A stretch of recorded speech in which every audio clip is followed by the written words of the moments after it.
Good morning. We are back. It is Thursday now, less than 12 hours from the ending of the part one. We're coming at you with part two. Eric, how we doing this morning? Doing great, man. I even got the same shirt on, a little bit of the ruffled hair to make it look like there was no cut, no in between. I'm ready to keep rocking, keep You talking get, trash on some of these I said, teams. did you get a good night's sleep? Ready to bring some heat today? Oh yeah, man. Woke up, Charlie Brown opening day meme. I'm ready to Hell yeah. go.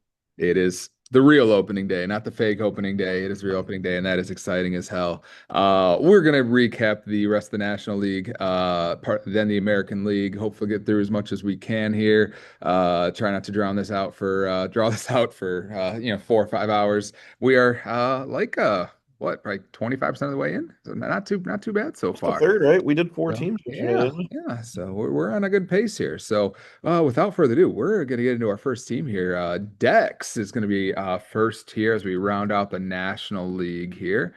So as we go to Dex's transactions here, he has made a couple moves this offseason, including a March 1st trade of Schlitty for Joe Adell, which is was kind of an interesting one. Do you feel like that made his team better or worse? It definitely made it better. I mean, he needed pitching. I think Schlitter, the Yankees rotation was very competitive this year in spring. I mean, Luis Gil got sent down. So I mean, Schlitter clearly has shown some promise, and I think this one actually might work out really well for him. I know Adele is probably a 30 home run bat now. I know he was one of a top five prospect at one point, really struggled. OBP's really low, but I mean, Dexter just, and we're going to talk about it, I'm sure. Dexter needed pitching, so Yeah. to me, this was kind of a no-brainer move. Yeah. Yeah, I think it certainly is going to help. So I'm gonna let you take the lead here on Dex's team. Is this a team that you like? It's a team that I think is going to compete. I mean, I think this is a team that every single week when you look at it, and this is where we start getting yesterday, and I misspoke on Chris's ranking. Yesterday, I think we already covered three of the top four teams. Mhm. Um, so now we're getting into that range of like playoff contender, maybe. There's going to be even more holes we're looking at. Dexter's offense is going to compete with any offense. It's going to compete with mine. It's going to compete with yours. It's going to compete with Dana. It's straight up from a head to head perspective and from a roto perspective. I mean, right? But from a head to head perspective, he should be winning 4 to 5 categories a week offensively. I mean, you're going to have bad weeks where you win one or two. I get that. But really looking at this offense, he should win 4 to 5 categories a week. I do worry about the OBP a little bit. Only a couple high OBP guys and some really, really low ones. But I mean, when your offense is anchored by Schwarber, Ellie De La Cruz, Pete Alonso, and Cal Rowley, I mean, not many teams can spout having four of those just heavy, heavy sluggers like that. And it's insane. And yes, he does have some low home run guys in there, but I mean, we're talking he probably has three of the top 4 or 5 home run bats in the league on his team. So I think he can get away with that a little bit. I really like the C.J. Abrams draft choice. Obviously, we talked about Cal Raleigh at that price. I think Michael Harris, honestly, at 13. The dude's still only 25 years old. I think Mhm. sometimes we forget how young Michael Harris is. Yeah. He's only 25. He's like still not even in his prime. Yeah, so I like that at 13. Am I like the biggest Michael Harris fan? No. That OBP really does kill you, but he was a 2020 guy last year. So we'll see if he can improve on that. I think he's actually got decent depth on his bench. Evan Carter, I think hot take or bold take is going to be one of his best players this year for sure. In that lineup, Ballesteros is going to be starting almost every day. Crawford's going to be starting every day because you don't call up a top prospect to not do that. So I actually like his bench. I think overall Dexter's offense is going to compete each and every week for every category in the book. But then you get to the pitching, and that's where I get a little bit worried. I think Nolan McLean and Schlitter as two young and up and coming pitchers is good. They both pitched really well last year in small sample sizes. But after that, I'm worried. I don't know how much gas in the tank Boyd has left, and I'm a Cubs fan. We saw that fatigue set in last year, and he has never pitched that many innings in his career before. I mean, that was I like can't believe third he's time ever. 35. Yeah, yeah. Feels like he's That been was in the league the third 4 years. I know. That was the third time ever he's hit 100 innings, let alone 170. So I there mean, is a he little did throw 170 and 185 in back-to-back seasons in 2018, 2019. a long time ago. Yeah, Yeah, that's why I said it's the third time ever he's hit like 100 innings, or fourth, I guess, in yeah, 2017 as well. But yeah. it's been a while. So, but I do like the young guys in McLean and Schlitter, and that could really boost this team up. I mean, I really look at them as almost the X factors of this team. We know the offense is going to do good. What is the pitching capable of? And I really think it's going to come down to them. Cade Cavalli, somehow the Nationals probably worst team in the league. He's the opening day starter. So we'll see what kind of promise he has there. No depth in the pitching too much. I mean, Justin Steele, Quinn Priester eventually. And I like the back end of the bullpen. I mean, Abreu and Josh Hader, you got to like it, but Hader's out for the first couple of weeks. But I think this is probably for sure a bottom five pitching team. But with how loaded the offense is, that's got to balance out to a pretty close playoff contending team to me. I don't think this is a top five team in the league, but I definitely don't think it's a bottom five team in the league either. I also don't think that this is a top five team in the league. I also don't think this is a top 10 team in the league. Is going to be my top my hot take here, which may surprise you. It's really confusing. This team confuses the hell out of me, and I we sat here and sucked decks off for half an hour in the first pod that we did last week. Where and I got to be careful how loud I say these things. That we're coming in. We're literally Oh man. sitting here on Tyler's tax dollars here. Tyler's tax dollars is funding this podcast from the Zoom, from my salary, who is getting paid to sit here and not teach. His So, kids go shout there? out. Don't his kids go to Yeah, Genoa yeah, schools? not in this building, but yeah, they go in the district. All Wow. this, all the same. Remember where those tax dollars are going, Tyler? What Uh-huh. the hell? So, man, shout out to Tyler for keeping the lights on in more ways than one. You keeping these lights on, keeping the Zoom lights on. So, good job by you. Appreciate you, Eight man. days a week, man. Uh-huh. So, when I look at this team, it just doesn't make sense because I liked so much about what the draft was, and then I look at how it all came together, and I'm just like, I'm confused. I'm actually not as high on the offense as you are, just because, yeah, obviously he has the stars. He's got four big horses there, and guys that are going to hit for power. But like you said, the OBP isn't really necessarily a strength, and there's just so many guys in this roster that aren't accumulators. So this team could be first in the league in home runs, first in the league in steals, and they could be last in OBP. And also, I think they're going to be big time bottom half in runs. I think they're going to be maybe the last place team in runs and maybe They even got RBIs. three dudes in there with over 100. Another Yeah, one but with if you look at so many guys in here, like it doesn't matter if you have guys that have 100 because you have other guys in your lineup that have, last year, Noel V. Marte, 45 runs, half a Caballero, season, 52 runs. half a season. Austin Hayes, how many runs is he going to score? Michael Harris, in a full season, Michael Harris only had 55 runs. That's the So, one you should have pointed out. The other ones had like and, 300 at bats last but year. they're not everyday players. Yes, they are. Caballero's not going to be. Michael Harris might be platooned at some point if they can find another outfielder to hit Uh, for him. Almost I don't all know of if those Austin dudes in Hayes his is going to play lineup are every going to day. hit 1 through 5. And then Bogarts only had in damn near I think most of a season 63 runs. So I just like there's a bunch of guys here that aren't going to be run guys, and a lot of these power hitters. I mean, Alonso's not like a run specialist. Cal Raleigh had a historic season. I don't think he's going to go 110 runs again with 60 home runs, 125 RBIs. As much as I respect his game, so I think it's going to be a problem. And even Xavier Edwards, for being a rabbit, he's not going to score a lot of runs in Miami's offense. He's not on base enough. And then you look at that, you look at the home runs. Yeah, sure, he's got the big boppers, but like, okay, if you have a 60 home run guy and a 3 home run guy in your lineup, that's just like saying 2 home run guys. So there's not even an over because for every home run, it's like you cancel it out with somebody else. So Caballero almost cancels out Raleigh. You have Xavier Edwards cancels out Pete Alonso or Schwarber. You have the Bogarts or Abrams kind of cancel out Schwarber. And you're like, yeah, there's pop here, but there's not an overwhelming amount. And so this offense, I think, is going to really struggle in the accumulation department because it doesn't make sense why you even have Caballero. And I don't know if he's. I mean, it makes more sense if you put one of these bench guys in the lineup. But like, why does he Yeah, have if I was speed him, I'd put specialists? Caballero at second and then move Evan Carter in the outfield. You could do that, but that's also still pretty redundant with the steals kind of side of it as well. I think that yeah, Evan Carter's going to be a better player than probably Edwards or or Caballero for what he probably needs. But here's what this team needs. This team needs guys that can just accumulate stats, guys like two hitters. He needs like five hitters that are just going to go get like, he needs an Ian Happ to just go get him 80 runs, 80 RBIs, and like not knock your socks off kind of a thing, but to do that. And that's the thing that I don't see with the rosters. Like, where are the guys that you just count on to play every day and just be, decent contributors in the counting stats and just decent OBP or whatever it is?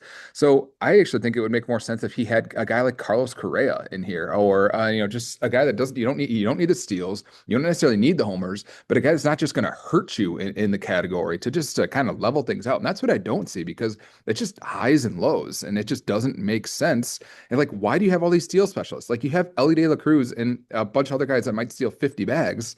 Like you're going to double the stolen bases of everybody else. Like, cool. That's why to me, Xavier Edwards is kind of the outlier there because he's not going to hit home runs. His OBP is going to be okay, but really all he's going to do is steal, and that's where I'd try to get him out of the lineup there Yeah. probably. And then I don't know what the upside in some of these guys are. And even like Justin Crawford, I like Justin Crawford a lot. So like looking at the draft, I'm like, ooh, I like that player, but he doesn't make sense for this team. And so there's just so much that actually doesn't make sense about how it actually came together. And then I don't see a path for the pitching rotation to be formidable. I think that with the guys we have here, Boyd, I don't think you're getting 180 innings out of him. He might be solid playing in a good with a good rate Cubs defense behind him. But for as much as you say that, Cade Cavalli is going to have probably maybe the worst defense all time. And with Washington behind him, that's going to be a high whip guy. That's going to cancel that out. McLean and Schlitter might be really good. I really like Cam Schlitter, but you're not going to have them for the entire year as well, I would imagine. I don't know. Are they going to ramp down? Are they going to have a phantom IL stint? Or, what's going to happen at the end of the year with these guys? Tyone has looked brutal. He looks washed. I don't know what you're getting out of him. And then you have like a half of a closer here in Abreu, and I get it. You got Abreu hater, but you also don't have a second closer. And so I'm like, look at this going no depth. Like I don't see the upside. I don't see a path. So when I think about like, can this team contend? I say no. I say there is not a path for this team to actually be a contender because I don't think he's got the arms to do it. And I don't think the offense is overwhelming enough to actually make that happen because it's so damn disjointed. Oh, I disagree, man. I think every week that offense you're gonna be fighting for He's gonna have category. good weeks and bad weeks, but he also had Ellie De La Cruz, who didn't hit a single home run in all of August. So yeah, sure, you're gonna have weeks where you're gonna have the weeks where Michael Harris hits two home runs and Caballero hits two home runs and steals five bases. Like, yeah, you're gonna win those weeks because you can count on more consistency from your stars.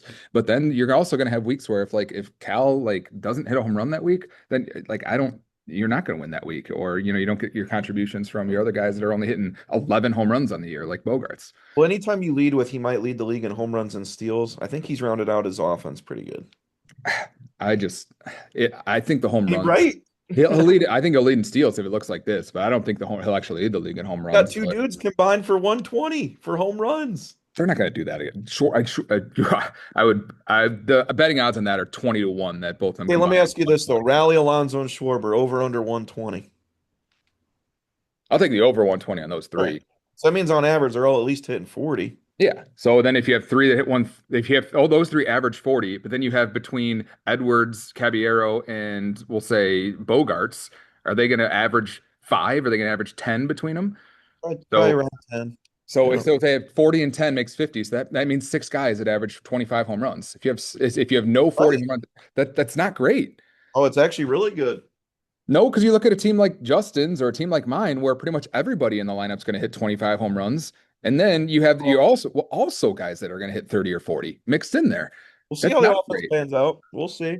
It'll be curious to watch, but I don't like it. I haven't been in the bottom half. I'm gonna go like top half, bottom half kind of a thing, and then I'll give the true power rankings at the end. So Dex is definitely a bottom half team. He's gonna be on the outside looking in for me here. Um, so do you want to give your power ranking on Dex, or what do you want to do? I got him at 9. I'm at 9. Okay. That's a lot lower. Like I said in the pre Wow. See, the post, you and I swear to God, as soon as I think I'm coming in with a hot take, you're just like, yep, I got him at 9. I'm like, God damn it. I thought but that was going to be spicy. I also think like 6 through 11. I don't want to say they're interchangeable, but I really think all of them are competing for a playoff spot. It's the bottom three I don't think really are, but I mean, obviously anywhere 1 through 11 I think are all playoff caliber teams. But we'll see. Yeah. I mean, they can't, yeah, they can make the playoffs, but yeah, I don't know. I I think guess he'll compete. playoffs and contending, I guess, are kind of two different things, and sometimes, in my Right. Yeah, opinion. that's true. That's very true. Yeah. All right, so we'll move over to Krim's crew here, who was on the other side of the Schlitty for Adele trade. He also made a couple trades this offseason, mostly They've mostly won with since the Rice. draft, though. We kind of went over all the other ones. Yeah. Yeah. So we have Schlitter for Adele. Do you think this is a deal that made sense for Krim? Knowing what he needed in the outfield, yes, because he's really got Julio Rodriguez and not a whole lot else. I know Trent Grisham had a good year last year. I'm really curious to see if he can replicate that. I know he got off to a solid start yesterday. Ramon Laureano's kind of another one. They both had like career years last year, and I don't know if they can do that again. But I mean, who knows? So there's a few question marks there. So I like it. He also was kind of missing power bats. He was missing like a really, really big power bat. I mean, would you say Vlad Guerrero's a big power bat? I don't know if we can say that because he's had some years where he has and some years where he's just straight up not. So I think he needed In the the last power. 4 years, his high is 32. I mean, he had that year of 48, but then it seems Right. like, he's just more of a 25 to 30 kind of guy. He does everything fine. He gets the Yeah. OBP, the runs, all that. But I don't know if I'd say you cannot tell me for sure guarantee that Vlad Guerrero's hitting 30. So, and No. I don't think he really has any of those dudes on Yeah, his team. he's closer to Freddie Freeman than he is Cal Raleigh. Exactly. Yeah. So I think he needed the power. It made sense. He needed a little bit more of that pop. But again, and I think I think he's got a better pitching staff than Dexter does. So I understand the 1-for-1 trade and how that kind of helped them both. Yeah.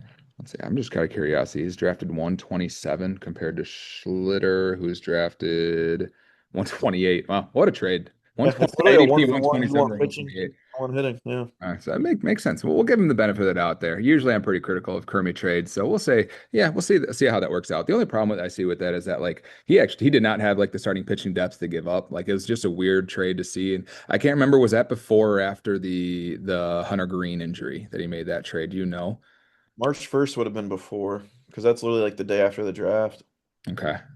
Yeah. So, and then, yeah, at that time we didn't know Hunter Green. So I guess, he didn't know that Hunter Green was going to die before then. So, as we're looking at this team, some clear weaknesses here with obviously starting with the pitching. Like the overall draft, I didn't think was great, but it's certainly going to be under a microscope here with the injuries that have happened so far with Pablo Lopez, and then, well, I guess he drafted Lopez. Who Justin had Lopez, right? And dropped him there. Then he had Hunter Green go down, and then he had a couple other injuries. Did he end up dropping guys, or he had Profar who got suspended, right? Yeah, Profar. Yeah, that was a And, tough one.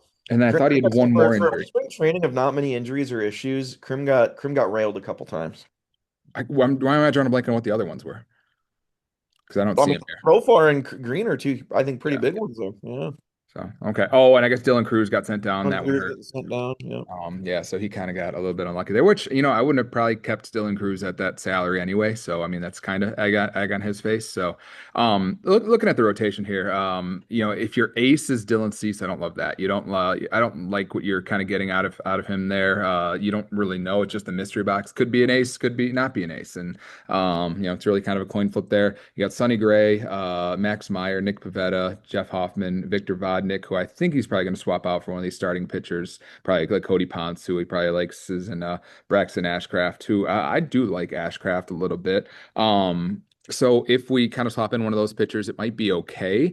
I just think that there's just way too much ERA and WHIP risk here, especially knowing that you're not really going to get it from your relief pitchers. Looking at Jeffrey Hoffman, who had a 4.3 ERA, 1.19 WHIP, and Devin Williams, who had a 4.79 ERA and a 1.12 WHIP, and then Vodnik pitching in Colorado. I mean, we know how the story there. So I don't think that he really has an ERA and WHIP stabilizer on this staff. It has a little bit of it's a little bit formidable, but I don't think it's going to be good. And the offense just doesn't have enough. It doesn't have enough horses here. There's just too many guys that aren't going to hit for power. Not there's hardly any speed, hardly any pop. And sure, he's got a guy like Julio and Grisham and Adele who are going to be decent, but then for every one of those, you have guys like Bohm and Clement, and I just don't really know what we're getting. And I guess it's hard to see because I do have last year's stats pulled up, and so he's got guys like Basayo, guys like Owen Casey, so and Varsho, who didn't really play full seasons or hardly played at all. So it's kind of hard to see what they'll actually do.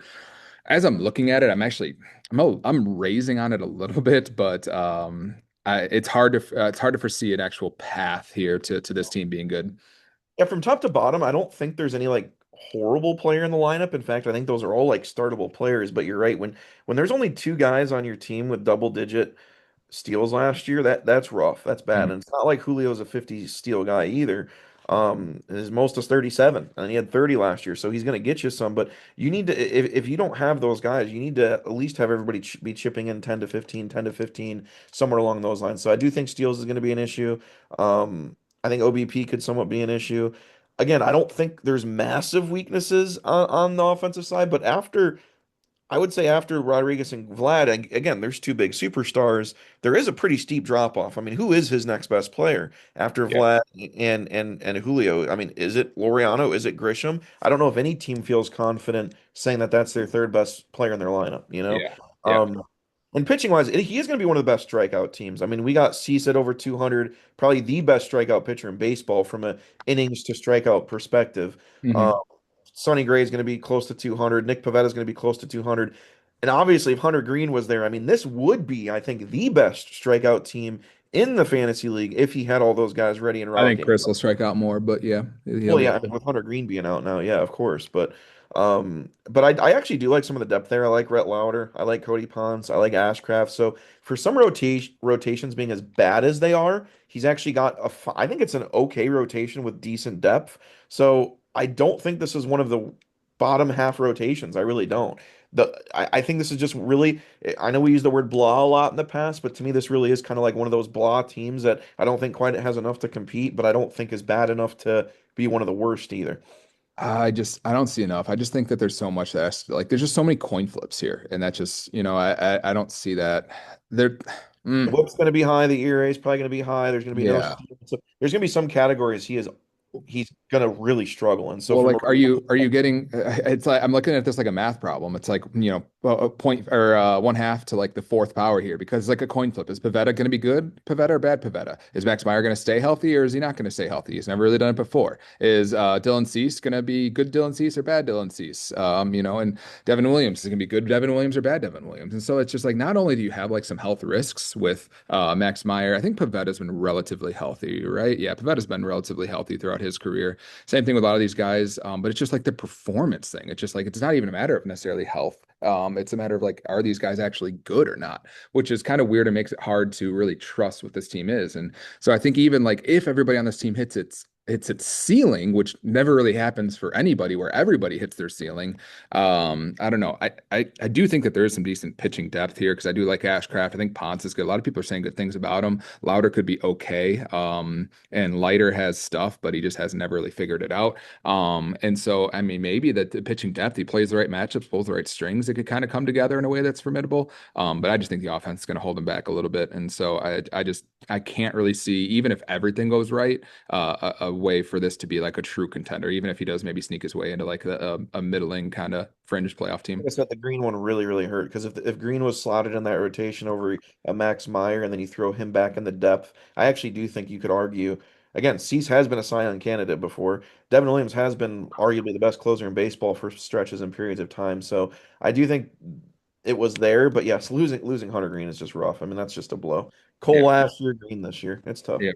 Yep. Yeah. It's some tough injury luck here, which is, and Kermie won't say this and he'll just, he'll ride or die. And he won't complain about it. He's just, he'll say he got fucked, but like he's not going to sit here and like he's not going to sit here and cry about it. So I mean, I give him credit for it because even when it happens year after year. But yeah, this is the reason why I don't like drafting this early. And then there's nothing we could do. So I'm not really saying like, well, we should do this. That's just every year. That's why I say like I wish we could have drafted last weekend to avoid some of this stuff, to have a better idea of some of these injuries and stuff like You're that. busy every weekend. And for me, yeah, no, it's this weekend or well, I would have penciled in some time here for something like this, but as we kind of go there, Really, so those are mostly big injuries, though. I mean, really, spring training wasn't bad at all. I mean, you got yeah. the ones that reported to spring and obviously went through some shit, There but were other than several of that, those, yeah, because guys that got dropped and stuff like that when who yeah, showed up injured. But yeah, and then just few. Luckily, we dodged a lot of the bullets there. be unscathed. So we'll go to our last team in the what's this, the American League division here. That's going to be Justin's team here, the Wahoo Maniacs, who We loved Justin's draft here. We had nothing but glowing things to say about Dex's draft and Justin's draft here as a potential riser. Hasn't made any trades since the draft, but he did kind of set himself up nicely by having guys like Springer, Bush, and as keepers. Look, the Pablo Lopez trade didn't work out. Looks like Shaw and Lowe actually got kept by Tyler, and he gave up Lopez or acquired Lopez. So yeah, big time egg on his face for that one. I didn't like it at the time at all, and looks like Shaw's it might be a decent keeper if he carves out playing time, especially with Seiya Suzuki on the IL. Could be maybe a right fielder for the Cubs.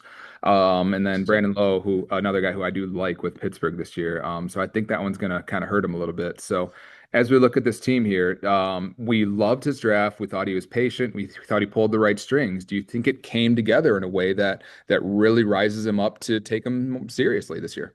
Yeah, I do. I think he killed the draft. Like I said, I think Naylor at 23 is a steal. I really do with what he provides. 20 and 30 last year, 80 runs, probably might even get better this year, being in a better lineup. Um, Home runs, it'll be interesting because I know he played a lot of the season in Arizona last year. He had 11 home runs. Actually, he actually had a better pace in Seattle than he did in Arizona for power, which is kind of surprising, given Seattle being more of a pitcher's park. So if he can get around 20 home runs again, 25 steals, I mean, that's a really, really good value. I like the Brian Reynolds pick. I do. Mhm. Adolis Garcia is going to kill you on OBP, but you just never know if he can kind of bounce back in a really good lineup in Philly. So we'll see about that. Some of these Adam players are players again that I wish that like if Dex would have gotten the Brian Reynolds types Lynch. of instead of going even after like the third star, I think it even Or would look better for Phil's him. outfield, he was struggling towards the end of that draft. Him getting in Yeah, a but he Adolis blew his Garcia. wad a little too soon. Phil did. Yeah, I mean Yelich. I mean I don't. It's not like I'm raving, but like Garcia, Reynolds, Springer, and Yelich. I mean that's a very very solid four in the outfield. You could have Harper, seven guys here that hit 30 home runs exactly. and enough steals to back it up.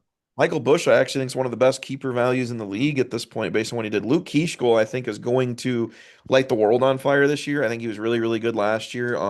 You 49 games, you times a lot of those numbers by three, and we're talking a really, really, really good player here.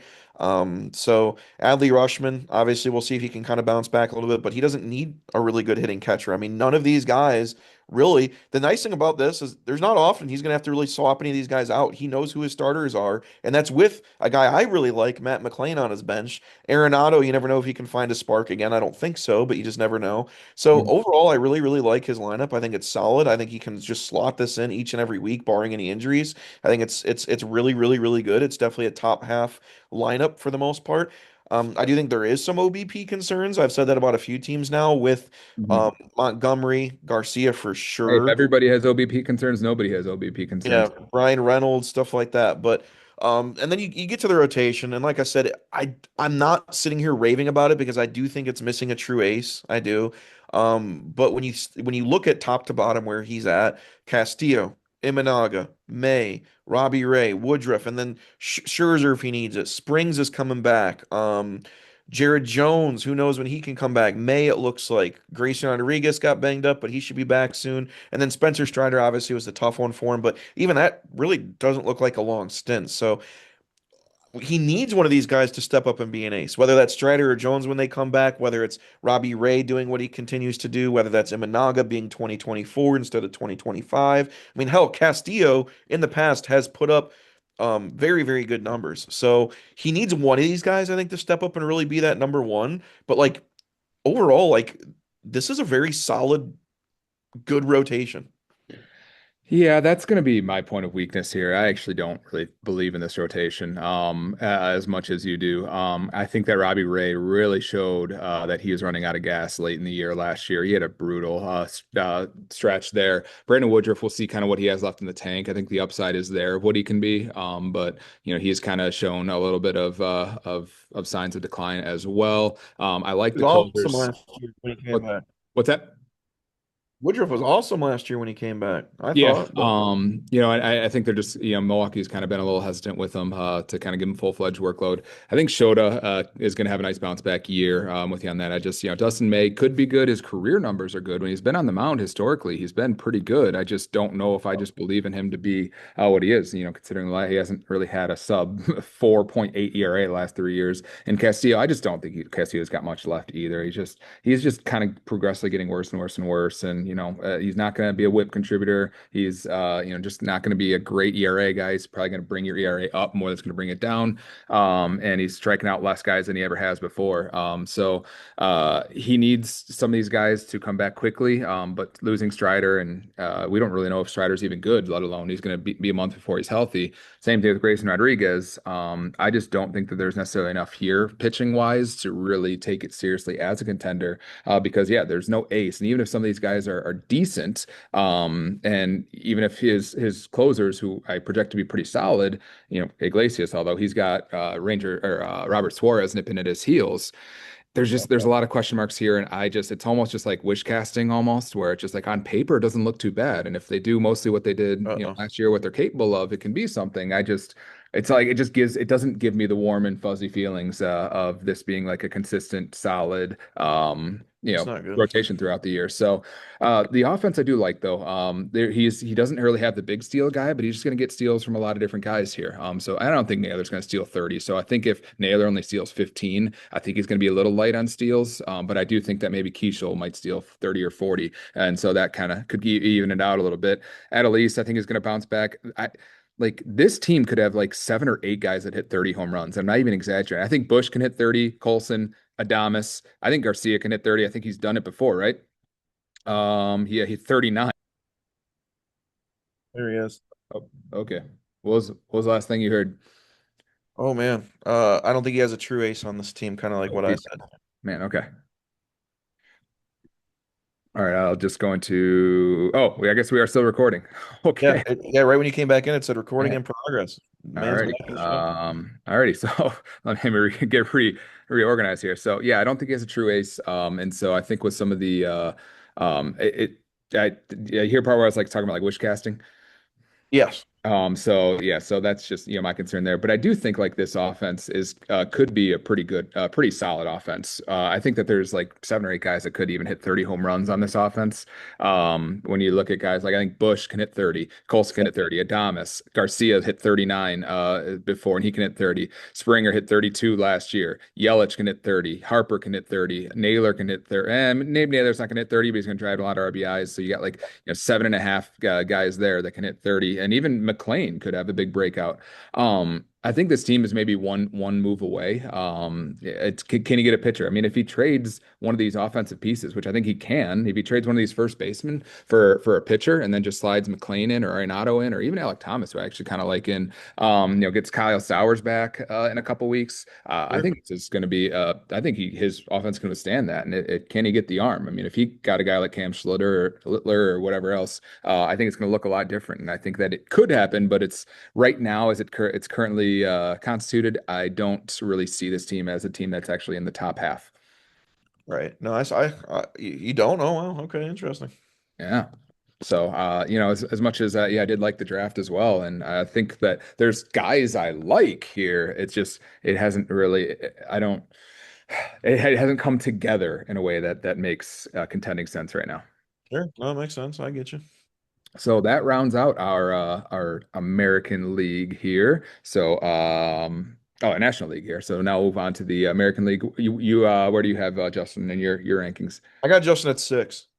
I had 6. Okay. Ready. So giving a little bit of love for Justin there. So we'll move on to the American League. We'll start at the top here with Pistol Pete's Platoon. I know you've been excited to talk about this one here. So had a little bit of a puzzling draft to say the least. Is that how we want to put it? Yeah, I mean, definitely. It was definitely a little back and forth there. Yep. A little touch and go. So overall, is this one of your bottom teams? Yeah, but the tough thing is he is doing the stars and scrubs approach, and if I was to tell you, your top 4 in your lineup are Judge, Tatis, Jordan, and Jazz. There's not many teams that can compete with that. I mean, we're talking 4 really, really good players. We're talking 4 dudes within the first 3 rounds of a 14 team draft. So I mean, this is really, really solid. I mean, that 4 is going to carry.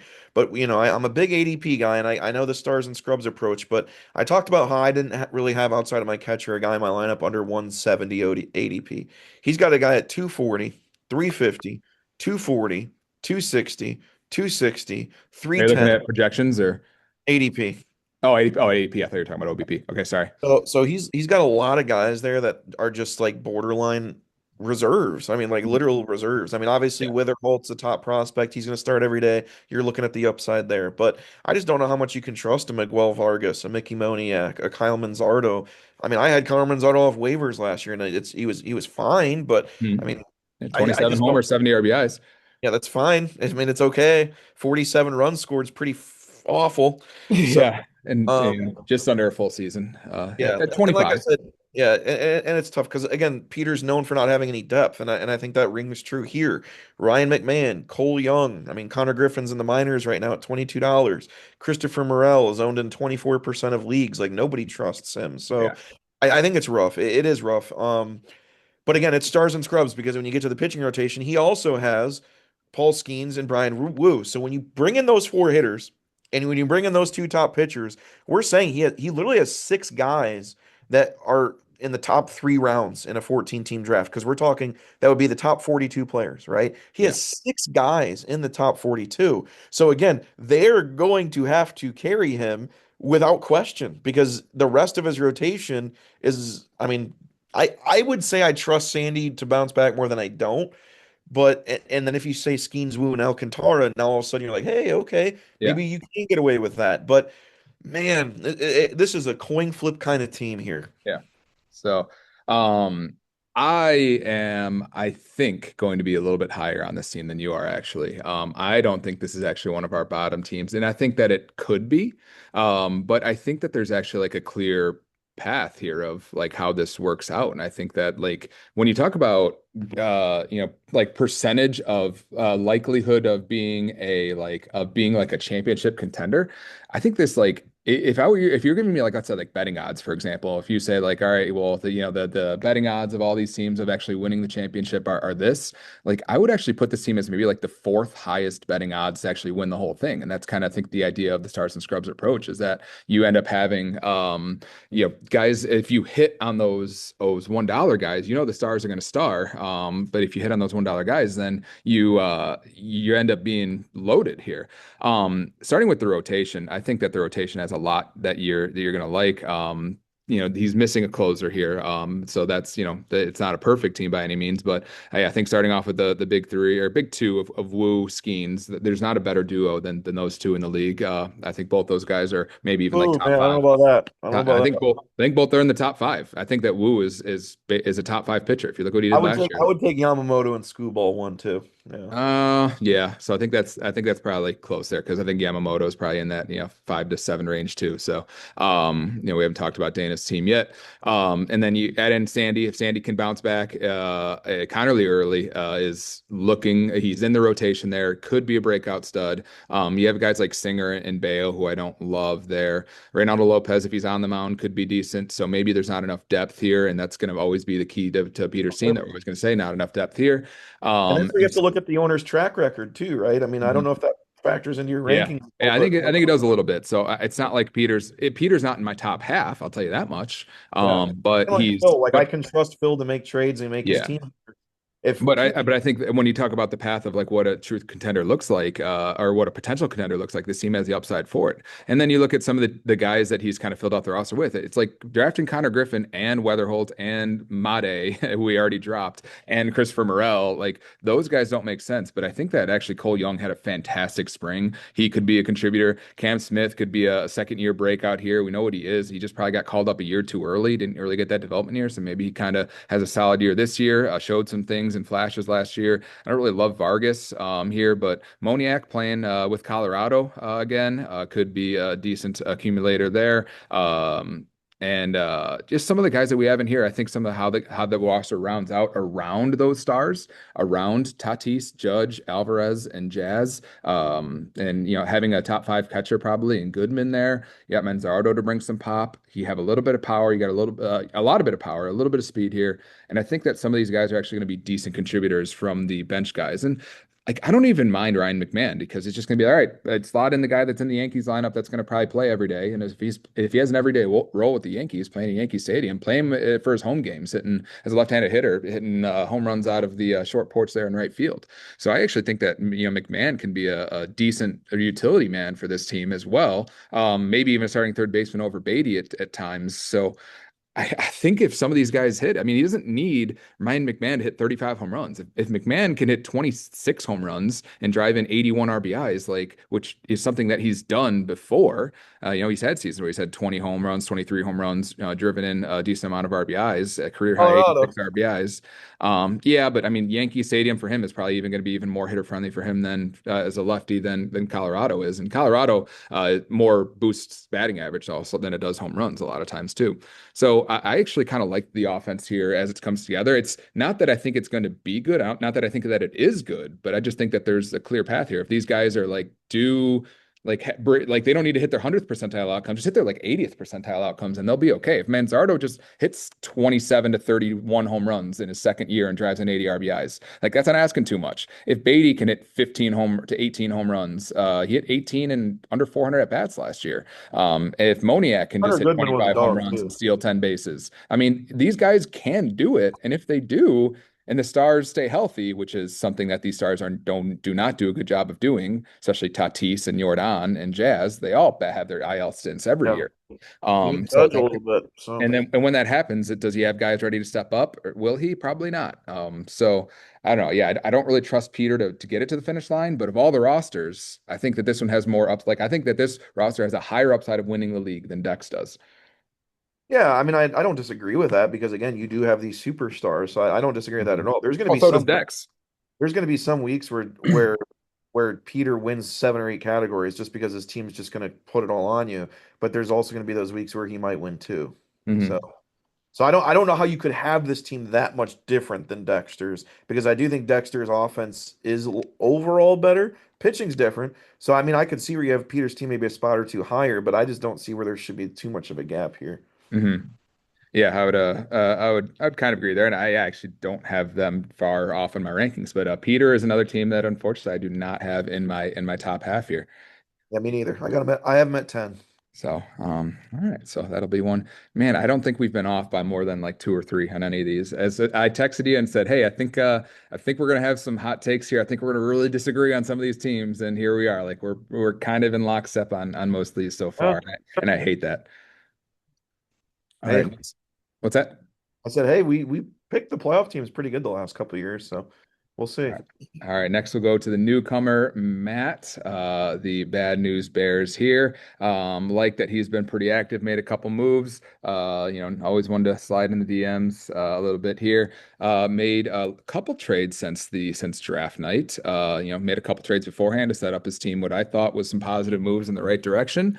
Then made a curious trade here with Chad, where he kind of put his chips in the middle of the table for Yuri Perez, giving up Horton, Sal Stewart, and Lawler, which are three guys that are potential big time breakouts. Horton, we know what he can. Cubs fans here know what he can be. Jordan Lawler, I think a lot of people are saying that he's could be on the cusp of a breakout here, playing All center these field people are now. Chad. What's that? Is it all these people saying that or Chad? I'm just kidding. So Horton's track record, I mean, for what he did last year, and I guess and not his track record, but what he did last year kind of speaks for itself. And then Sal Stewart, I mean, the fantasy footballers, or not the fantasy football, the CBS guys at fantasy football today, the fantasy baseball today, man. The high rookie of the year candidate for sure. Yeah, they're pretty high on him, and but Yuri Perez, if he stays on the field, could be good. So, do you think that was a move that makes sense? Before we even talk about the next trade, do you think that's a move that made sense for Matt there, pushing his chips in the table for Yuri? I don't love it because here's the only thing I'll say. I do think Yuri Perez's ceiling is higher than Horton's. I like Horton, I really do, but Horton showed very great success last year. Yuri Perez has not quite done that yet. I mean, Cade Horton, I think already has Strikeouts are tantalizing. right. And I think Cade Horton already has shown more success in the big league level than Yuri Perez. Yuri Perez has that ceiling. I have no doubt about that. He could be a 230 strikeout guy, but to me, to just throw, like you said, all your chips in that basket, that's tough to do when you're looking at Cade Horton with his price, Sal Stewart, possibly rookie of the year candidate, and Jordan Lawler, who's had a top 10 prospect pedigree for years. That was a lot to give up for Yuri, but I mean that's what it was going to take because Chad has been super high on Yuri these last couple years, Yeah. waiting for this kind of time to happen. So I'm sure that was the price that needed to be paid. I just I just don't know if I love the paid price. I think it could work out. I really do because I be shocked if Yuri Perez was in the Cy Young conversation at the end of the year. I really wouldn't, but it's a big price to pay. It's a big price to pay for a guy with a 4 ERA last year, but a lot of guys are calling for the breakout. I think the strikeouts is the big differentiator between Horton and Yuri because Yuri struck out 105 in 95 innings, so that's like 10, 11 strikeouts per nine, and Horton was not a strikeout guy. He only struck out like But his 90, ERA was 97 great. and 120 last year. So, yeah, I think there's going to be a little bit of regression there, probably both ways. I think a lot of people are really liking Yuri, but yeah, I think it was too much to give up. It wasn't, his team wasn't really in a spot to give up that kind of haul. I guess it all works out if Yuri wins Cy Young, but he's got a lot to prove before he kind of gets there to be really considered for something like that. And we don't know if he's going to pitch enough innings. I mean, it's not even out of the realm of possibilities that Horton pitches more innings than Yuri this year. So to give up Sal Stewart and to give up another solid player in Lawler, who I think is going to be a contributor, those are two guys that would look a lot better on Matt's team than they would on Chad's team right now. So, but then he kind of chased it here with another deal here where he gave up William Contreras, Spencer Torkelson, and Drew Rasmussen, and got back Aroldis Chapman, Mike Burrows, and Rafi Devers. Yeah. What was your thoughts when you saw this one scroll across the ticker there? It's tough. I don't think it's awful, but at the same time, I think Spelly did a really good job here because I don't think there's any question Devers is the best player in this deal. I mean, we can not like him as like a player, position player, whatever it is, but as a pure fantasy player, he is by far the best player in this deal. I Yep. don't really think it's that close. I think William Contreras is obviously one of the best hitting catchers in the league. You can maybe argue the best hitting catcher in the league, but again, you're not getting 30 and 100 from William Contreras, I don't think. You're going to get 30 and 100 from Devers. So the way I look at it is Devers is the best player in this deal. And then Spelly might have got, I mean, we don't know what Chapman we're going to get. He's also an every other year kind of guy. But if we're going off last year, he just got one of the best elite closers in the game. I mean, literally, he got Devers, the best player in the deal, and he got one of the best elite closers in the game. So to me, that's strike one, strike two on Bryce there. I know we're talking it from Spelly's perspective, but at the same time, Rasmussen is a top 150 guy. Torkelson is also an every other year guy. What Torkelson are we going to get? He's had, I think, 4 years in the bigs now, two good ones, two awful ones. So overall, I really like this for Spelly because most of the time I'm going to say if you can get the best player in the deal, do it. Throw an elite closer on top of that. I just don't see how you can't like this from Spelly's perspective. Yeah. Yeah, I think this is a big win for Spelly. Yeah, I think that to turn Contreras into Devers, you're going to get better lineup flexibility because the catchers he already has on his roster and the much better player, in my opinion. To turn Torkelson and into Chapman here, and then your Rasmussen to Burrows.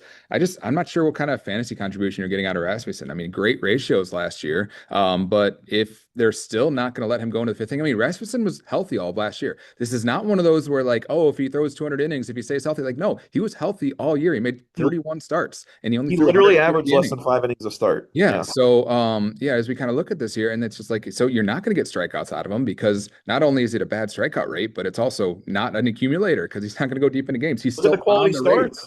Look at the So quality starts. so he's not going to get quality starts, and because he's not going to go deep in games, he's not going to get wins because he's on a bad team, and then he's not going to get strikeouts. So even if the ratios are good, I don't know how good of a fantasy contributor Drew Rasmussen will be. And so and I actually think Burrows is going to have a pretty solid year. A lot of people are saying great things about him here with Houston. Here is a little bit of a breakout. I mean, he could be nothing. He could be a big old nothing burger, and he's a bum, and then it looks a little bit better for Bryce and a little bit worse for Matt here. But yeah, I think a big time upgrade of the offense and acquiring Chapman to fit a need. This one didn't really make sense for Bryce. We'll get to him later. Why you even give up Chapman? But I think to get fit a few needs on your team, I think it looks really good on his overall prospects here. So as we're kind of looking at Matt's team here, how do you think it's kind of balanced out now that he's acquired that closer? I think it looks solid. This was actually one of the tougher teams for me to rank. At one point, I had him as high as five, then I dropped him a little bit. It was really, really tough. But overall, I think from top to bottom, his offense looks really solid. Again, I don't really see any guys in here that I would take out. Again, when I always look at it from an ADP perspective, and he hardly has any under 200, and the guys he has under 200, I think have some good upside. And Carter Jensen, who could be, I think, again, rookie of the year this year in the American League. Mhm. So I like it overall. I think you got the superstars and Bobby Witt and Devers, and even you could even argue Terang's in that conversation. If Jackson Merrill can bounce back, I'm a big TJ Friedel fan with what he can provide. Ben Rice, again, did not love the price. Which is what exactly does TJ Friedel provide? I like TJ Friedel. He's one of my favorite players to watch. He's fun. I mean, I mean, just to have him in your lineup, dude, you're 80 runs, 14 homers, to 12. I mean, if he's your ninth or 10th guy in your lineup at 364 OBP, like, yeah, I mean, there's nothing wrong with that at all. And he's fine. Yeah, he's fine. Um, but yeah, I mean, I didn't like the price you pay for Rice, but again, the fact that you could just slide him into catcher now, I think makes a little bit of a difference now that you got Devers, so that kind of lengthens the lineup a little bit. So we're talking a pretty solid offense. I don't think it's a top 4 or 5 offense, but I definitely don't think it's a bottom half offense either. So it's probably right in that middle range. And then the rotation is a little bit of where I get concerned on Spelly's team, and this is where I kind of had to down him a little bit because it is Gilbert, and then kind of praying for everything else here. You're Mhm. hoping Yuri Perez is a Cy Young candidate. You're hoping Mackenzie Gore is first half 2025 and not second half 2025. You're hoping for the breakout from Burrows. What are we getting from? And yes, you do have a lot of depth down there. I mean, almost every person down there is a pitcher in terms of your Yeah. bench, but a lot of these guys are older. I mean, we know what we're getting from Clay Holmes and Sean Manaea and some of these guys. So we'll see about Ryan Weathers. We'll see about Edward Cabrera on the Cubs this year. Obviously, big strikeout guy, but Lodolo was a hurt, right? Because if Lodolo in this rotation would look a little bit better, and he's not going to miss much time at all. So that's Yep. good.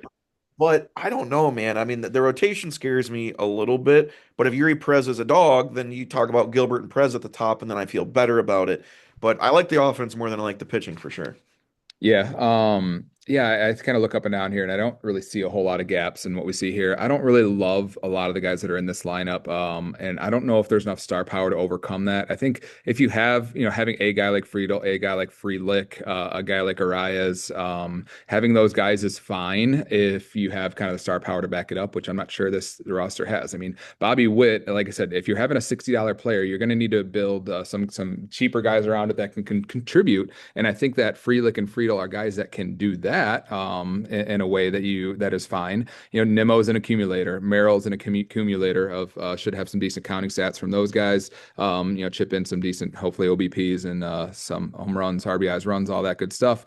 But I'm not sure that there's enough here to really say that this is going to be a top offense. It'll just kind of be, I think, a middling offense, good enough to be middle of the pack, a little bit of star power and endeavors and wit, but not really an overwhelming amount.